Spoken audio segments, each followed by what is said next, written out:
Exercice 4, qui peut surprendre certains élèves, mais après mathématiquement, c'est pas extrêmement difficile. On prend un nombre entier en écriture décimale et on repère son premier chiffre. 2017, ça fait 2, 95, ça fait 9, et on imagine que ce nombre sort suivant la loi de Benford. Il faudrait savoir qui est ce mathématicien qui nous a sorti une formule. Pour C appartenant un entier entre 1 et 9, la probabilité que x égale c, c'est ln de c plus 1 moins ln de c sur ln de 10. Voilà, c'est comme ça. On vous demande dans la première question de calculer la probabilité que x égale 1. Je remplace c par 1, j'obtiens ln de 2 sur ln de 10, machine, environ 0,3. On va se servir de ce résultat après. Dans la question 2, on passe à l'application.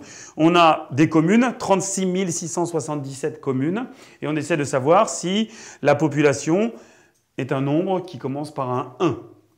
Donc, on a une théorie par la loi de Benford qui nous dit que c'est 0,3, un échantillon de 36 677.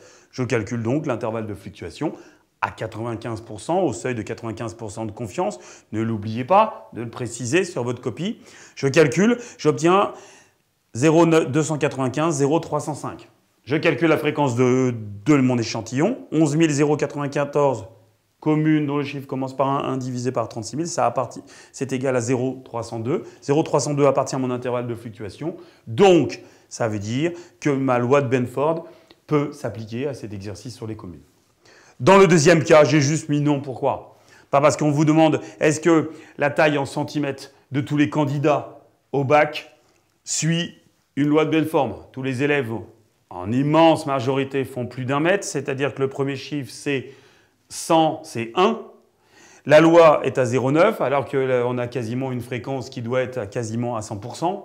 Donc, obligatoirement, la loi de Benford ne peut pas suivre cette idée que tous les élèves vont avoir 0,3 en probabilité d'avoir une taille qui commence par un 1.